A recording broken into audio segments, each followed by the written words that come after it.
راضی ہو جا. اور تیرے حالات خراب ہو گئے, خراب کرنے والا وہ آپ ہی ہے, تو راضی ہو جا. بس آج کے لمحے کو جس شخص کے دل میں خوف نکل گیا کہ کل کو کیا ہوگا, میرے بچے کہاں سے کھائیں گے, جس کا یہ خیال ہے میرے بچے کہاں سے کھائیں گے, اس کا ایمان نامکمل, ایمان نامکمل. جس آدمی کا یہ ذرا بھی اندیشہ ہے کہ میرے بچے کہاں کھائیں گے, وہ اللہ کے دو بدو ہو کے کہہ رہا ہے, روبرو ہو کے کہہ رہا ہے کہ میں تیرے پرورش کرنے والی صفت پر میں بھروسہ نہیں کرتا.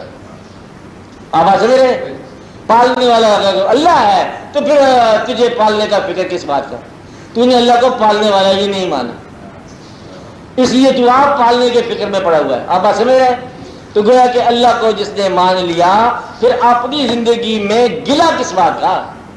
صحت چلی گئی ہے, وہ اللہ دیتا ہے, صحت دیتا ہے تو وہی بیماریاں دیتا ہے, ہر چیز ادھر جاتی ہے, گلا کس بات کا. میرا اللہ کبھی چٹھی جو اچھی لکھ دیتا ہے, کبھی ذرا تیز چٹھیاں جاتی ہے, گرم سے وہ ہونے دو نا, چٹھی اس کے رکھ ہونی چاہیے. اگر آپ کا محبوب ہو اللہ,